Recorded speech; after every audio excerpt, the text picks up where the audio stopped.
I never thought I'd become the neighborhood villain for simply wanting what was rightfully mine. But there I was, standing at my property line with a survey map in one hand and fury in my heart, watching my neighbors' faces drain of color as reality sank in. That pool you built? It's 13 feet into my property, and I want it gone. My name is Daniel Morgan, and until 6 months ago, I was just a regular guy trying to enjoy the home I'd worked 15 years to afford. I'm a structural engineer with a reputation for being methodical and fair. My colleagues call me Detail Dan because I catch the small things others miss. That attention to detail would change my life in ways I never expected. I bought my house in Oak Ridge Estates 3 years ago, a charming colonial on a half-acre lot backing up to a small nature preserve. Perfect for a guy like me who appreciates peace and quiet after long days analyzing building specifications. The neighbors to my right, the Hendersons, seem nice enough. We exchanged waves, but never really connected beyond surface pleasantries. My sanctuary was my backyard. I'd spend weekends tending to my vegetable garden or reading under the old maple tree near the back fence. I had plans to expand the patio eventually, maybe add a fire pit. Nothing extravagant, just enough to make it more comfortable. Everything changed on a crisp Saturday morning in April. I was sipping coffee on my back deck when I heard the unmistakable sound of heavy machinery next door. Curious, I walked to the fence and saw a team of workers in the Hendersons' yard.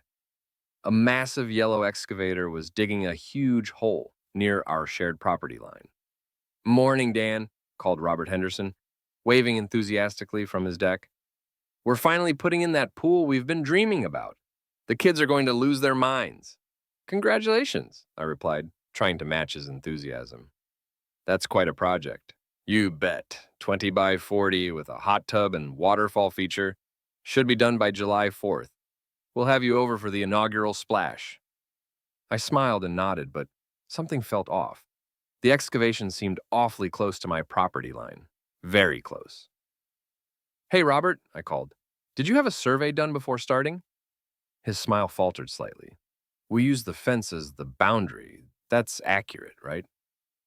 A knot formed in my stomach. "I'm not entirely sure. The fence was here when I bought the place." "Well, I'm sure it's fine," he said dismissively. "The contractor knows what he's doing." I wanted to believe him, but my engineer's instinct was screaming. That night, I dug through my closing documents and found my property survey. What I saw made my blood run cold. According to the official survey, my property extended nearly 15 feet beyond the existing fence line. If the excavation I'd seen was any indication, the Hendersons were building a significant portion of their pool on my land. I couldn't sleep. By morning, I had a decision to make: speak up now or stay silent.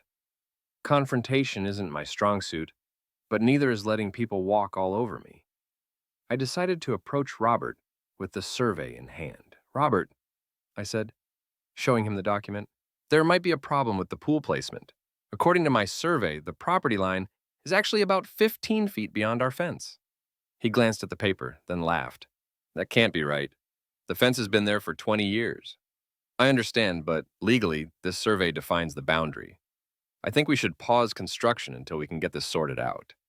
His face hardened. "We've already paid half the cost up front. The excavation is done. We can't just stop now." "I'm sorry, but if they're building on my property, they have to stop." "Look, Dan," he said, his voice dropping to a near whisper, "this pool is for my kids. My wife has been planning this for years. Can't you just let it go? It's just a few feet of land you weren't even using." His words stung. Was I being unreasonable? For a moment, I considered it. But then I thought about the implications. Property values, liability issues, future complications if I ever wanted to sell. "I can't do that, Robert. We need to resolve this properly." He stormed off without another word. By afternoon, the construction continued as if our conversation had never happened. I called a lawyer. Jennifer Reeves specialized in property disputes and agreed to meet me the next day. After reviewing my documents, she confirmed my suspicions. "You're right, Mr. Morgan. Based on these surveys, they're encroaching significantly on your land. We should send a cease and desist letter immediately. 2 days later, the Hendersons received the letter. Construction stopped, but the war had just begun. That evening, Sarah Henderson, Robert's wife, came to my door. Her eyes were red from crying. "Do you have any idea what you've done?" she demanded. "We've sunk our savings into this pool. Our children have been counting down the days, and now you're trying to ruin everything over a strip of land you didn't even know you owned until last week." Her words cut deep, but I stood my ground. "I'm sorry about the timing, Sarah. I truly am. But building on someone else's property without permission is illegal. We're not criminals, Dan. We made a mistake. Can't we work something out? What do you want? Money?" I sighed. "I want to resolve this fairly. Let's get both our lawyers together and find a solution." She laughed bitterly. "Lawyers? Of course. Because that's what neighbors do, right? Sue each other instead of talking things out." After she left, I felt terrible. Was I being petty? Should I just let them have the land? But something about their attitude bothered me. They hadn't even apologized for the encroachment.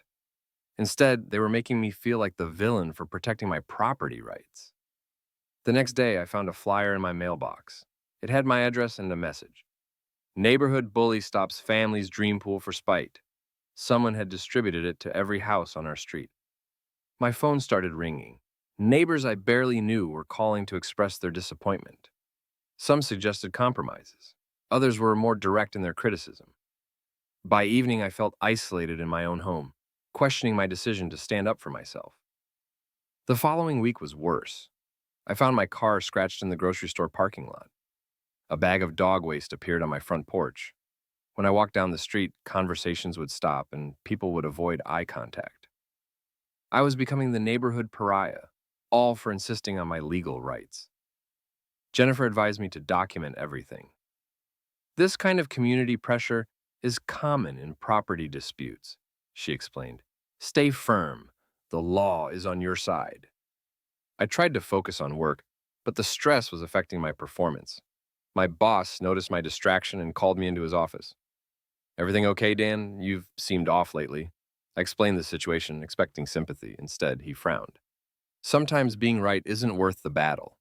Have you considered just working out a compromise? Bad blood with neighbors can follow you for years." Even my boss thought I was being unreasonable. I began to doubt myself. 3 weeks into the standoff, I arrived home to find a construction crew back at the Hendersons. They were continuing work on the pool as if nothing had happened. I immediately called Jennifer. "They're ignoring the cease and desist," I told her. "They're building again right now." "I'll file for an emergency injunction tomorrow morning," she assured me. "In the meantime, document everything, take photos, videos, note the time and who's present." I grabbed my phone and began recording from my property line.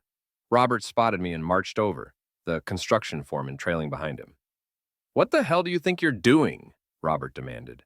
"Documenting the illegal construction on my property," I replied, trying to keep my voice steady. "This is harassment," he shouted. "You're filming my family's private property." "I'm filming my property that you're building on," I corrected him. The foreman looked confused. "Wait, there's a property dispute here? Mr. Henderson told us the legal issues had been resolved." Robert's face flushed. "They have been. He's just being difficult." I showed the foreman my survey and the cease and desist letter. His expression darkened. "I can't continue work under these circumstances," he told Robert. "Call me when you've actually resolved this." He signaled to his crew, and within 30 minutes, they had packed up and left. Robert was livid. "You'll regret this," he hissed before storming back to his house. That night, I couldn't sleep. Every noise made me jump. Around 3 a.m., I heard a crash from my backyard. I peered through the blinds to see shadowy figures near my garden. By the time I got downstairs and turned on the floodlights, they were gone, but my carefully tended vegetable garden had been trampled, plants uprooted and scattered. I called the police, but without proof of who did it, there was little they could do. The officer took my report with barely concealed impatience. "Neighbor disputes are civil matters, sir. Unless you have evidence of who vandalized your property, our hands are tied." The next morning, I installed security cameras covering my entire property. It felt extreme, but I no longer felt safe in my own home. 2 days later, Jennifer called with news. The judge granted our emergency injunction. They legally cannot continue construction until this is resolved. It should have felt like a victory, but I just felt exhausted. This dispute was consuming my life. That evening, there was a knock at my door. It was Sarah Henderson again, but this time, her expression was different, defeated rather than angry. "Can we talk?" she asked. "Just talk. No lawyers, no accusations." I hesitated, but invited her in. We sat at my kitchen table, two neighbors who could barely look at each other. "Robert doesn't know I'm here," she admitted. He's he's not handling this well, but I need to understand something. What do you actually want from this situation, Dan? The question caught me off guard. What did I want? I'd been so focused on being right that I hadn't really considered an endgame beyond stopping the encroachment. "I want my property respected," I said finally, "and I want to be treated like my concerns matter." She nodded slowly. "The thing is, we really didn't know about the property line issue. The previous owners told us the fence was the boundary. We should have verified, but we didn't. It was the first acknowledgement of error I'd heard from either of them." "I appreciate you saying that," I replied. "So where do we go from here?" she asked. "The pool is partially excavated. We've paid thousands we can't get back. Our kids are devastated." I thought for a moment. "Would you be open to purchasing the section of land you need for the pool? Fair market value." Her eyes widened. "You'd sell it to us?" "It's a possible solution. I'd need proper easements and agreements in place, but yes, I'd consider it." For the first time in weeks, I saw hope in her eyes. "I think Robert would agree to that. It's fair." We talked for another hour, outlining a potential compromise. When she left, I felt a weight lifting. Maybe this could be resolved after all. The next day, Robert called. His voice was stiff but controlled. "Sarah told me about your conversation. I appreciate your willingness to discuss options. We agreed to have our lawyers draft a land sale agreement for the affected portion. The price was fair, actually slightly below market value as a gesture of goodwill. The Hendersons would pay for all legal fees and a new survey marking the revised property line." The papers were signed 2 weeks later. Construction resumed, this time legally. The tension in the neighborhood gradually eased as word spread that we'd reached an agreement. Not everyone warmed back up to me immediately. Some neighbors still gave me cold shoulders as at community events, but others approached me privately, admitting they would have done the same in my position. 3 months later, the pool was completed. True to their original offer, the Hendersons invited me to their inaugural splash party. I was hesitant but decided to go, bringing a bottle of champagne as a peace offering. The atmosphere was awkward at first. Some guests whispered when I arrived. Robert's greeting was cordial but reserved. But as the evening progressed, the ice began to thaw. Sarah introduced me to friends without mentioning our dispute. Their children showed me the pool features with excitement. Near the end of the night, Robert approached me as I was preparing to leave. "I owe you an apology," he said quietly. "I handled this all wrong from the beginning. Instead of acknowledging our mistake, I tried to bulldoze through it, then paint you as the bad guy when you stood your ground." I was stunned by his candor. "I appreciate that, Robert. I never wanted to be at odds with you." "I know that now," he nodded.